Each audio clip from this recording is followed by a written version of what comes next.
spring means football, practice for Virginia Tech and UVA, and the FCS playoffs for JMU and VMI. We'll talk about that, preview the NFL draft, and much, much more this week on Teel and Barber.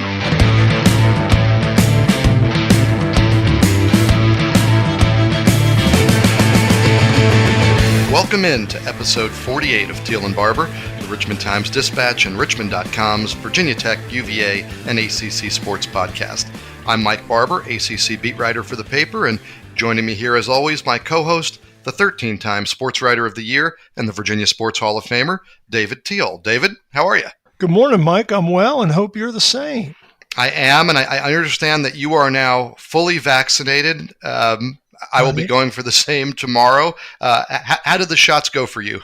They went surprisingly well. It was, a little nervous about dose 2 because you've heard all the horror stories and such. But other than, and this is random, I got home and I guess within 10 minutes, I started having cold symptoms. Just my nose was running. I had a runny nose. And that was it.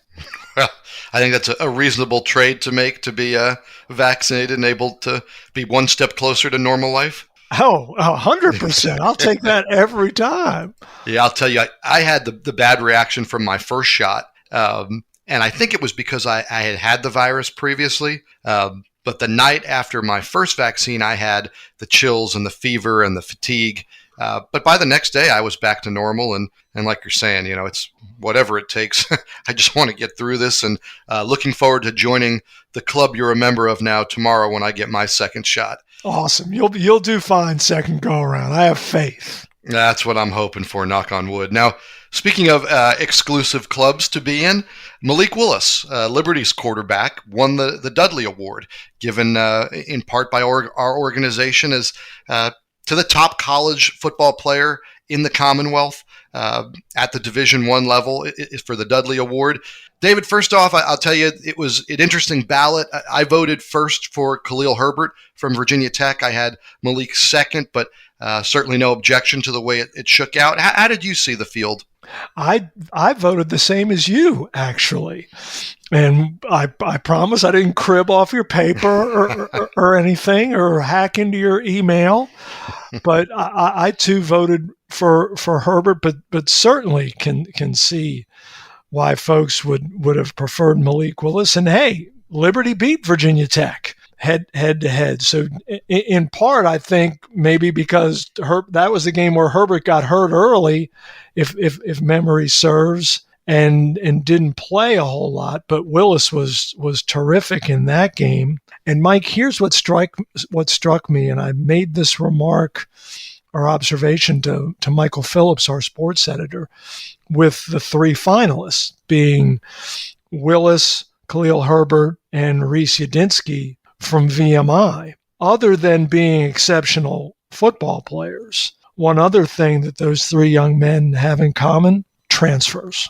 Yeah. Because Yadinsky's going to Maryland, Herbert came from Kansas, Willis to Liberty from Auburn, and it's a reflection of the times, right? Absolutely. And I think we've talked about this, but there's sort of this sense from some coaches and some programs that, especially with the one-time transfer policy, hey, it's better to take a guy who's already transferred because he's now committed to you for the rest of his college career than somebody who can come and after you put a year or two in can bolt. So, yeah, I think it's just the way we're going. And, it also speaks to the idea of when you transfer, you really have a better vision of the program you're going to, where you might fit in, maybe your own personal skill set.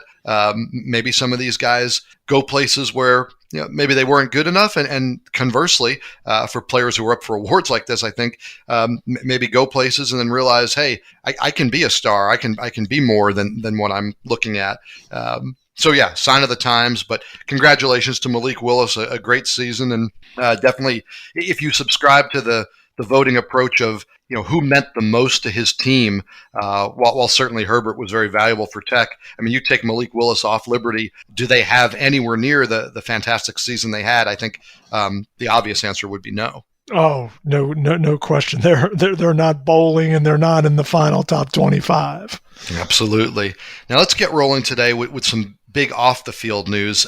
Former Virginia Tech women's soccer player from the Richmond area, she filed a federal lawsuit against Hokies coach Chugger Adair.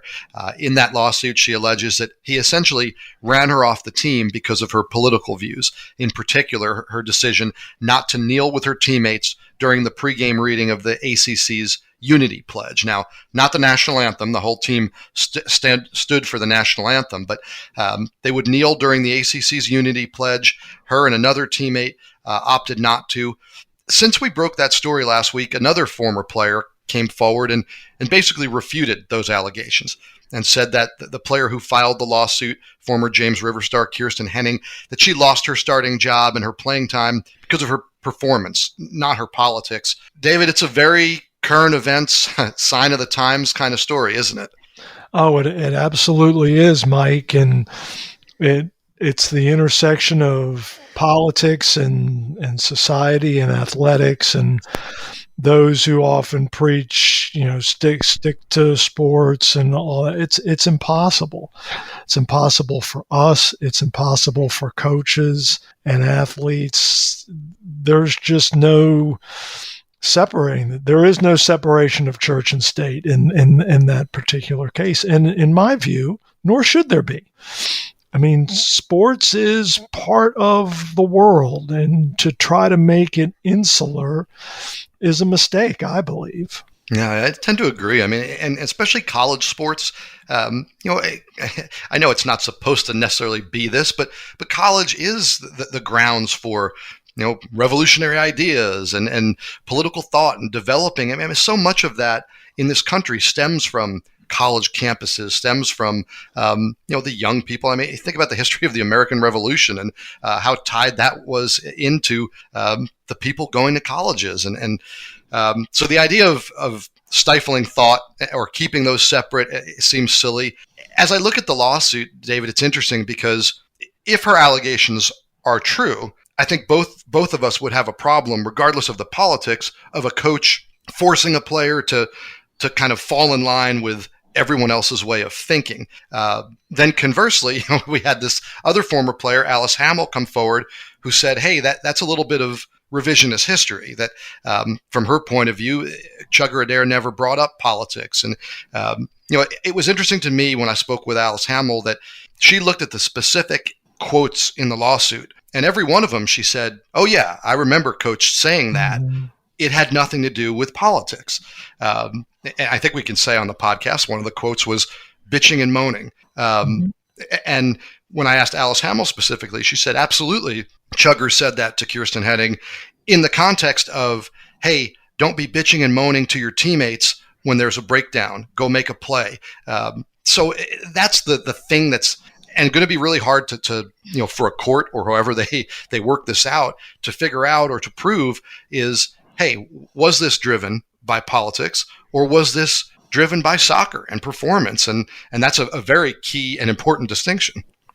How many times have all of us had conversations where things were said and misunderstood?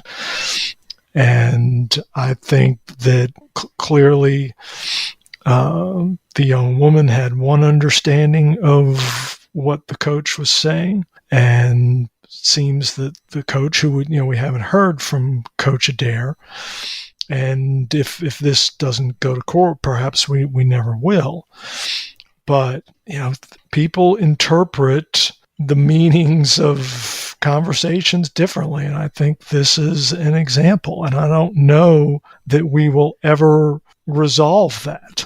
Yeah, and to your point about being unable to separate sports and politics, political views go with you wherever you are and whatever you're doing, and it is part of how you interpret or receive what other people are saying. So, it does color everything in our world for better or worse, and oftentimes for worse. And I think this lawsuit, regardless of how it shakes out, is sort of an example of worse, because I think both parties clearly were hurt now in this process. Coach Adair and his reputation by being named in this lawsuit, Kirsten Henning and the way her career ended. regardless of how we kind of boil down the facts here, nobody's really a winner in this situation, which is unfortunate. No, it absolutely is. And I think both parties, in their own way are hurting. Kirsten feels like she was wronged, and Chugger Adair feels like he was wronged by this lawsuit.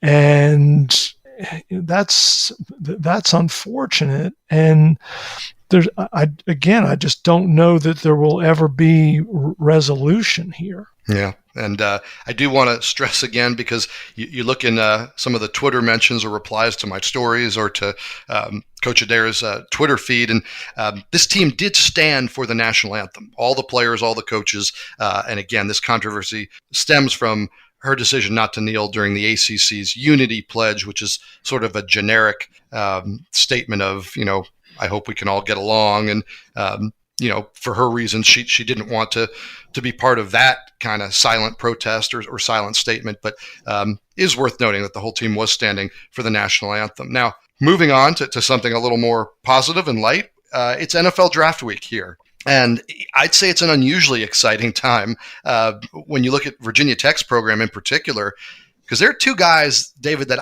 you have to assume are both surefire first-round picks. Christian Darrisaw, the offensive tackle, and then Caleb Farley, even with some of his health and surgical background, some of the issues there.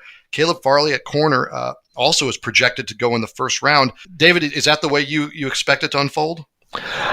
Mike, with the full confession that I am not a draft Nick by any stretch, but everything you consume about the NFL draft, and it's almost unavoidable to not consume information about the NFL draft if you're ever on the internet or watching television. Yes, it certainly seems that way, and to have two first-rounders for the Hokies. It happened in 2018, of course, with the Edmonds brothers.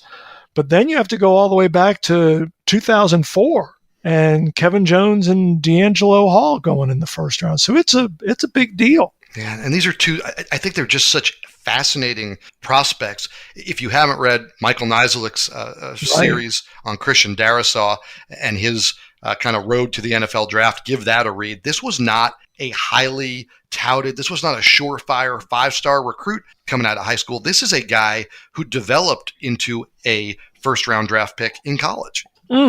Mike, I think his other offer was Delaware State. I mean, that's wild to go from that to where he is now. I mean, people talk about him as the second or third best offensive lineman in the NFL draft. What an amazing development. And Caleb Farley, if you remember Caleb Farley's first spring, the debate was wide receiver or corner, and Tech fans were salivating over the chance for him to play wide receiver. He had some real flashes at the position, and then Bud Foster ultimately won the arm wrestling match, I guess, and got Caleb Farley on the defensive side. Now, he had the knee injury early. He had 2 back surgeries here at the end, so there is a medical red flag, if you will, for NFL people. But when you listen to the people who do follow the draft more closely than you and I, they talk about his elite ball skills. And David, that kind of goes back to his potential as a receiver. Well, it does, Mike. And if you think about it, obviously he opted out this past season. This is a young man who has not played a lot of football and certainly has not played a lot of corner. And if teams are already considering him as a first rounder, just consider the upside. The NBA has not always, but for the last 2 decades has become a draft of potential, not necessarily can you help us right away. Whereas the NFL, there's more a sense of urgency. But it seems like NFL teams believe that Farley can not only help them right away, but just has this considerable upside for improvement, which is the best of both worlds. Yeah, absolutely. And again, the fear of him slipping would be, 1, like you said, not a ton of demonstrated performance, and 2, the medical issues. Does the upside outweigh that? And that's why he's just such an intriguing prospect to me. But there are some other guys from the schools we cover. Charles Snowden, the linebacker at UVA, who we had as a guest on this podcast. He's just a fascinating kid, a fascinating guy to talk to. But don't sell him short. He was a tremendous impact football player. He also coming off an injury. David, what do you think the outlook for Snowden as a pro is? You gotta love his body type. Just the size and the wingspan. He's long. He can play in space. He can rush the passer. You have to think at the NFL level, he's going to get bigger and stronger. And yes, like Farley, there are going to be injury concerns. But and we talked to Charles about this when we had him on the pod, Mike. Is that he has taken encouragement and motivation from Bryce Hall's recovery from essentially the same injury. And then Hall went on to have an excellent rookie season and seems to be progressing nicely.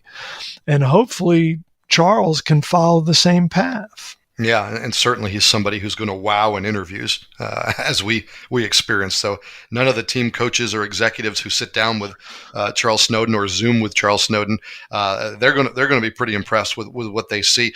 David, some of the other candidates to be drafted, and I'm thinking about Divine Diablo, the safety at Virginia Tech, Khalil Herbert, the running back we talked about in the opening as a candidate for the Dudley Award, Tony Poljan, the tight end at UVA, a former quarterback at Central Michigan. These are all guys who have a chance on the second or third day to hear their name called. Of that group, anybody jump out to you that you think, hey, that's a guy I'd want to use a pick on? Well, Diablo and Poljan fit the prototype, right? Just in terms of size, again, very, very similar to Snowden with length and such.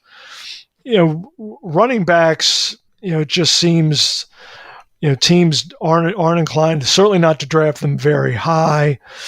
And with Herbert, maybe not at all, but man, he was fun to watch last year. And man, he has a burst. I think he could play in the league. I honestly do.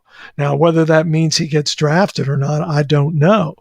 But that won't preclude him from making a roster. Yeah, and the other thing that could help him making a roster, I mean, he's an explosive kick returner. And that's something certainly that NFL clubs will value. Speaking of guys who, maybe need to get into a camp to impress, I think about Rayshard Ashby, the linebacker from Virginia Tech, former star at LC Bird. I'm actually working on a story about him that we'll post today or Wednesday. He's an intriguing prospect. It seems like maybe a long shot to be drafted, a guy that's going to come into a camp. Justin Fuente compared him to former Tech linebacker Andrew Matuapuaka, called him sort of the classic overachiever. And Matuapuaka did get his shot with the Jacksonville Jaguars for a preseason. Ashby's that solid tackler. He had over 100 tackles 2 years in a row. Instinctive football player, as Justin Fuente said, but doesn't have the experience or the demonstrated performance in coverage that you'd need in the NFL. But it's always fun, I think, to watch a guy like that maybe get his shot. Absolutely, and we talked earlier about some of the guys having the prototype NFL size. Ashby does not, and that works against him as well. But your use of the word instinctive, you took the word right out of my mouth. I mean, that's what really stuck out as we watched Rayshard over the years, and I think that's what perhaps will land him in a camp as a undrafted free agent with a chance to make the team. And you mentioned Khalil Herbert as a kick returner. Ashby could be one of those guys who makes a name for himself on special teams. Absolutely. Now, you said you're not a draftnik. That's not your thing. Do you watch, or did you ever watch the draft? Were you ever anybody who blocked off your 3 days for entertainment, or was it just for work purposes? Work purposes. Yeah, it was not something that I could pay attention to for a long period of time. Now, I covered the drafts in New York when Michael Vick was the number one pick, which would have been 2001. So I was very much engaged that go around, but otherwise, no. Yeah, for me, it sort of feels like the recruiting stuff, which it's so important, and I don't mean to downplay that at all, but at the same time, for me, it's like, okay, come back in 2 years when these guys are ready to contribute, and for me, it's sort of like I'll wait till opening weekend in the NFL and see who's where. Let me ask you the same question since it just happened over the weekend, and people were talking about the Academy Awards, the Oscars. Are you a guy who watched that show? I used to religiously because I spent a great deal of time in movie theaters. Loved the movies. I can't remember the last movie I saw, Mike. I mean, it saddens me, but I just have other things I have to do. And so, no, I did not pay attention to the Oscars at all, although I did happen upon the video of Glenn Close doing the butt. And that was awesome. Yeah, they should have interrupted the show right then to give her a special award for that. It's funny. I have not been to a movie theater in a long time, obviously over a year since before the pandemic got started. But I actually saw a lot of the Oscar-nominated movies in the last 2 weeks. I made a concerted effort because so many of them were available free on these streaming sites. And my wife and I actually watched Nomadland, which won for Best Picture, I think the night before the Academy Awards. We have to wait for the kids to go to bed, and we have to have it a night where the kids go to bed early enough that they're asleep, but we're still awake and can undertake a 2-hour movie. But I did. I saw Nomadland. I really liked it. I saw Mank. I really liked it. The Trial of the Chicago 7 and The Sound of Metal. I thought all 4 of those were really good. It's interesting to not be in a movie theater but still get the chance to see some of these films. It'll be something I remember, I think, about the pandemic, that I maybe saw more Oscar contenders this year than I normally would. Yeah, and did Frances McDormand win for Nomadland? She did, and she was phenomenal in that movie. Yeah, I go back with her to Fargo, and her range and the role she's played, and she'd be one of those people. They always ask the question, "Hey, you can have a meal with 3 other people, or you play a round of golf with 3 other people." She'd be a fascinating one because I'm so curious what the real Frances McDormand is like, because we've seen so many iterations of her in these characters she plays. But I digress. I thought that was interesting since we were talking about watching the draft. Getting back to football. Virginia Tech, they wrapped up their spring. Questions going in about the offensive line, about how they're going to handle the running back position, about what kind of a quarterback Braxton Burmeister can be. Will the defense make a big jump in the second year under Justin Hamilton? We had the chance to go out there for a practice. We've talked to the players and coaches. The access has been much, much better this spring than in recent years. David, what's your takeaway, and what kind of did you leave Virginia Tech spring thinking? Well, I think, like most, if not all, coaching staffs, Virginia Tech's is quite optimistic, if only because they actually had a spring, and it's so refreshing to them. And to a man, Mike, you talk to any college football coach at virtually any level, and they will tell you that spring ball is their favorite time. I mean, the players probably after a while hate it, but the coaches love it because there's not a scouting report hovering over their head or a game day or any of those logistics. This is pure football. This is classroom. This is teaching. And this is what they revel in. This is what they look forward to. This is team development. This is personnel development. And I sense that from Justin Fuente and his staff. Yeah, and you mentioned a year ago, no spring, and I thought Justin Hamilton, that put him in a really, really tough situation. I expect that defense to be vastly improved in year 2 under Justin Hamilton. Yes, if only because that is now year 2, but also because of experience. And Barno, he was so good last year, again with very little experience at the defensive end spot, And you've got to think that he's going to be such a force off the edge. And they've got Daly, the transfer from Vanderbilt, to bolster the safety spot.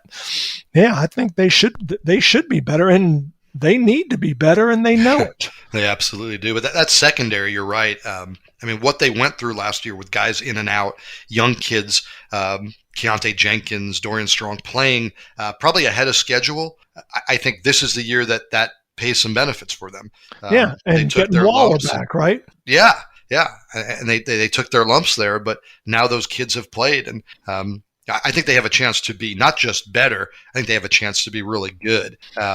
And in terms of attracting young guys and coaches, and you mentioned that this is all about teaching. Well, if April was all about, and March and April were all about teaching football, June's going to be all about recruiting. Oh my gosh. Speaking of Michael Nislik from the Roanoke paper, he did a story for us and included the quote, "An absurd June is what the coaching staffs are heading for. Campus visits, camps, hosting camps, the return of recruiting." David, what is that rush going to be like?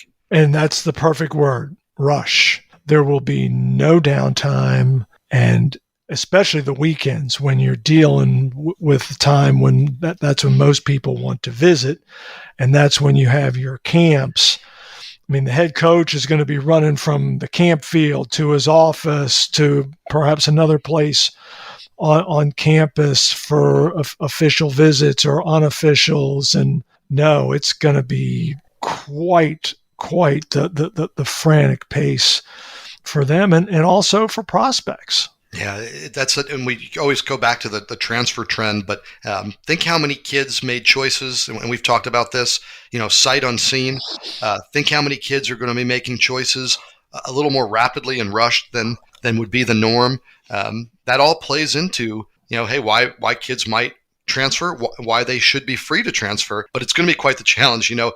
Fans were up in arms over Virginia Tech not playing their spring game. Coaches would always prefer a 15th practice anyway. But one of the things that you do lose when you don't have a spring game, which they probably wouldn't have or would not have been able to do anyway this year, is hosting recruits. That's a big recruiting weekend. So these are all things that were missed because of COVID that these coaching staffs have to find a way now to scramble and get back. It's going to be interesting to see how they tackle it. It's also going to be interesting, David, to see what sticks, what stays from the pandemic recruiting. We've talked about recruits who were essentially wowed by campus tours done virtually. There were some things that you can do that I think may stick. We've heard this before from coaches talking about, we just had to get him on campus and then he would see he'd fit. Well, maybe these kids that are a little reluctant, now they've learned some tricks here, these coaching staffs, of how to portray their school, how to present their program to get kids onto campus. And how will they use those tools going forward? I think that's an interesting thing to watch. Not only it's going to be paramount that they can continue that, Mike, because that is going to be the trend moving forward. And we're also talking, and not to overstate how hard coaches work, but it's a grind. And I think the coaching fraternity profession is going to look at virtual recruiting and say, there are times, not all the time, that we don't have to be away from our families, that we can do this from a computer. And to me, that will be one of the blessings of COVID. Yeah, and not just the time and the coaches, which you're absolutely right, but what about budgets? What about the money that's spent on traveling, on going places, on bringing? Not that you're going to eliminate that entirely, but I wonder if they haven't opened their eyes to, hey, we can get more bang for our buck by doing some of this stuff virtually, by getting some of this stuff out of the way, if you will. And kind of narrow it down to the more serious, okay, who really needs to come and take a look at campus? And for the recruits, we keep saying transfers, it's going to continue. But if this opens up better communication between coaches and players, more than just a camp or a recruiting weekend, maybe they find better connections and truer connections that lead them to doing a better job of picking a college in the first place. No, I agree. And, prospects will always want to take their 5, or many of them will want to take their 5 allotted campus visits just because it's fun and it's free. And No doubt. who's turning down free trips, right? But yeah, and talk about not only saving money, but just from an efficiency standpoint. You can do, if you're a coach, you can do 3, 4, 5, half a dozen Zoom meetings with prospects, whereas previously you might only be able to do one because you're catching an airplane or you're in a car and such. So I think folks will become more efficient with their time. Yeah, I think that efficiency, we've always heard the stereotype or the story of the coach sleeping in his office and missing family time. And it may just be as simple as, hey, sometimes you can join a staff meeting virtually. And that would bring some freedom to these coaches' lives, which I think would be good. We mentioned the money thing, and in another money area, when you look at Virginia Tech, they launched this Reach for Excellence campaign. And David, it was sort of the, I don't know, painful reminder of how much money really is involved in college athletics. The financial goal they're trying to hit, the reasons behind it. David, take us through that campaign and why it's so important. Well, it's $400 million, and it's urgent, Mike. And in light of Virginia Tech, they stood up there and it was important. It wasn't just Justin Fuente and Whit Babcock. I mean, there was the president of the institution, Tim Sands, and they're involving campus development fundraising types such as Charlie Flieger, who in his graduate school days used to sell season tickets in the early 80s to Virginia Tech football when he was working in the athletic department as a grad assistant. But in light of Virginia Tech's announcement, I obtained the financials for all the public ACC institutions. And when it comes to, say, paying football assistant coaches, of those 8 schools, Virginia Tech ranks last. And, they use the phrasing, we want to go from challengers to champions. You can't do that ranking last. Mm-hmm. No, Absolutely. it's absolutely, it's about not only attracting the best coaches, but then retaining them.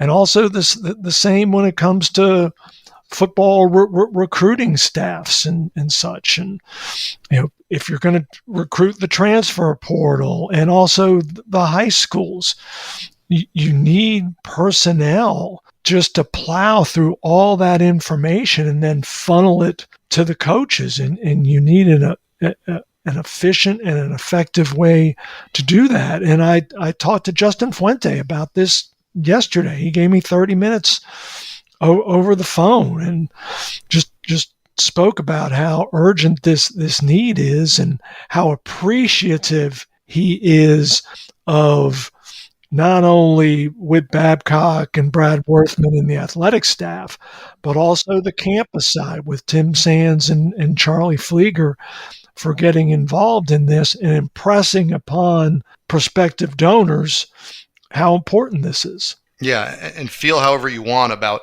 the cost of college athletics, the cost of college football.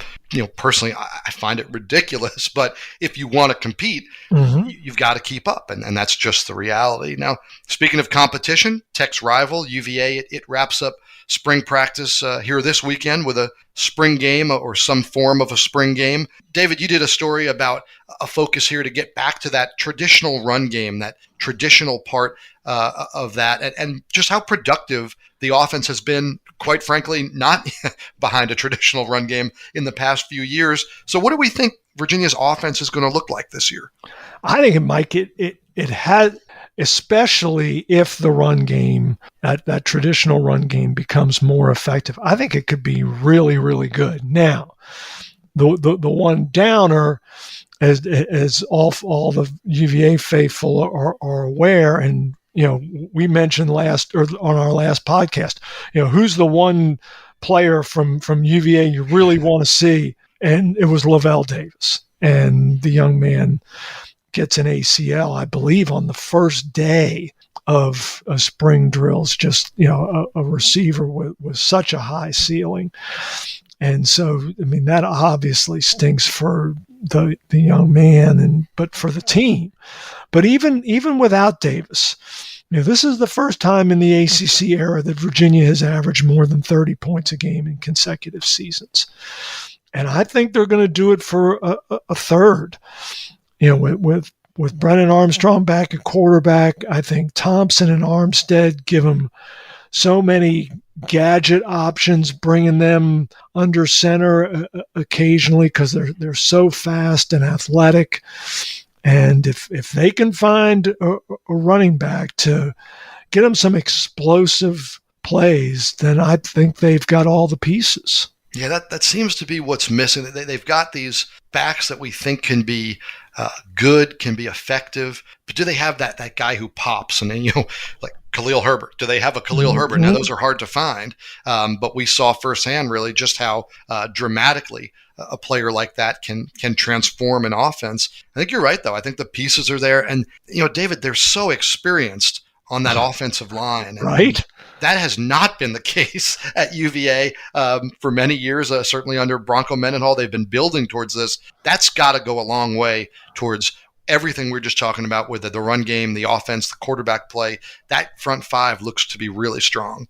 Well, Mike, you did the math in a story. How many starts, career starts combined? It was over 100. I'm drawing a blank now on the number, but yeah. And that level of experience, Coach 2J, the offensive line coach, he said he's never had that. And it's going to be a big difference. And it's going to be a strength, I guess, is the point. It's going to be a strength where in the past it's been a weakness. I wrote about in that article, Bryce Perkins' first year, so much of the offense was designed around running away from the weak play of the offensive line. Mm-hmm. How are you going to bootleg? How are you going to draw? How are you going to get away from this weakness?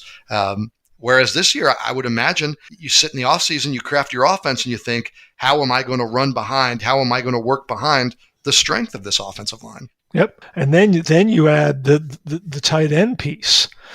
And they love that room and the addition of the Oklahoma State transfer, Jelani Woods. What is he? He's like 6'7", 270, 275. Massive player, but who has the ability to run routes, to catch. Mm-hmm. Like he's not just some big additional offensive lineman blocking at the tight end spot.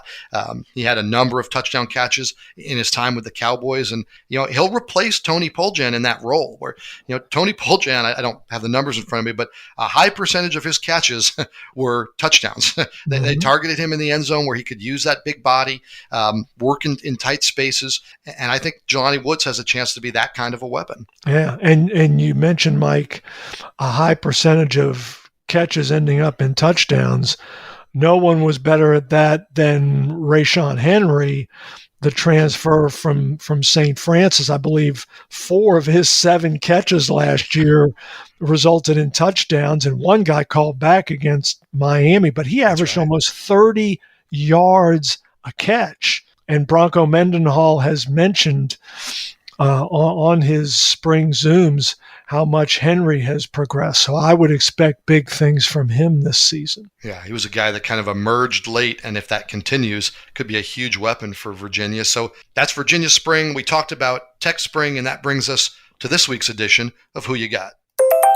Thanks, Mike. I know it's only April, but in a meeting between Virginia and Virginia Tech football, here's the question, who you got? Let's start with David. I'll take UVA because the Cavaliers will be at home this season in that game. I think, again, it would be very evenly matched, much like the game 2 years ago in Charlottesville. But because of the offensive line and Brennan Armstrong and such, I like the Cavaliers. All right, David's got the who's at home. Mike, who you got? Now, I hate to agree because it's not as exciting for listeners, but I do agree. I think it would be real close. I think they're pretty evenly matched. To me, it does come down to the trenches, and I think Virginia has an offensive line that can control a rivalry game. And Virginia Tech, I just don't know that that's the case. I think they've got some players who are that good, but I don't know that they have 5. I don't know that they have that cohesion. And also, that game would be late in the year. Who knows where you're at in your depth? But the question of if they had to play right now, I think Virginia Tech has more development to do between now and its first ball game than UVA. Certainly, they both have a lot of work to do. But I would take Virginia in a close one right now. And speaking of close ones, closer than people expected, David, you were at the JMU VMI FCS playoff game. I think, at least for me as an outsider, I looked at it and thought, okay, that's first round. JMU's just going to roll by 4 or 5 touchdowns. Back in some of their national title runs, I remember Sam Houston State coming to Bridgeport Stadium and just getting absolutely obliterated by the Dukes. That was not the case. This was a contest, and the Keydets, they played well enough to make it that way. What did you see? Exactly that, Mike. Closer than expected, and really closer than I expected after a first half that ended with JMU ahead 21-3. And you're thinking, okay, this game is going to get really sideways in the second half, if only because JMU is deeper and faster. And oh, by the way, JMU's first team defense had not allowed a second half touchdown all season. And what did VMI do? VMI scored 3 second half touchdowns against JMU's frontline defense, and they were not flukes. They were drives of 70, 75, and 75 yards. Really impressive performance by VMI. It's funny. So my wife is, as I've mentioned, is a JMU graduate, as are you. So we tuned in to watch the game. We had you and Wayne Epps. We had your tweets up so we could follow along. And JMU breaks that 99-yard touchdown run, right. And it's like, okay, maybe we should find something else to watch this afternoon. And really, think about that onside kick by VMI that was called off for a penalty. If that call goes a different way, there's even more drama in this game. Absolutely could have been. And by the way, and as many people in the press box will tell you, I called it. I'm just sitting there saying they're going to onside kick right here, and JMU better be ready for it. And when it happened, everybody's like, oh! You were halfway there because you called it right, but JMU wasn't ready. You should have called upstairs to the coaches above you if that's still the setup in the press box. And although I guess now they're on the same level, but they are. So you got to see JMU, you got to see VMI put up a tremendous fight. Does this JMU team look like it's got the parts to win a national title? Mike, I don't follow FCS football religiously, but by any stretch. I've watched this team now in person 3 times this spring. There is undeniably some talent out there, and they have an embarrassment of riches at running back, and they are athletic on defense, but they have not played their best yet. And Curt Cignetti will tell you as much. But they're trending that way. If they hit their stride, they absolutely could make it happen. They get North Dakota this Sunday in the quarterfinals, again in Harrisonburg, where the Dukes have won 10 consecutive playoff games. That's pretty good. And the interesting thing about North Dakota is, it lost to North Dakota State on March 20th and then did not play again until the first round of the playoffs last week. I mean, welcome to COVID, right? What an odd year when you think about this statement. If you're the JMU football team, an FCS powerhouse, you're hoping that you're playing your best football in late April. Right. That is not normally what coaches are going for, but like so many things we've already talked about on this pod, a sign of the times. So thanks for listening. You can subscribe to Teel and Barber on Apple Podcasts or wherever you find your favorite podcasts. And please consider supporting local journalism with an online subscription to the Times-Dispatch. You can find special promotional offers available at richmond.com. Today's show was produced by Dean Hoffmeyer. Teel and Barber is a podcast of the Richmond Times-Dispatch and richmond.com. For David Teel, I'm Mike Barber. Thanks for listening.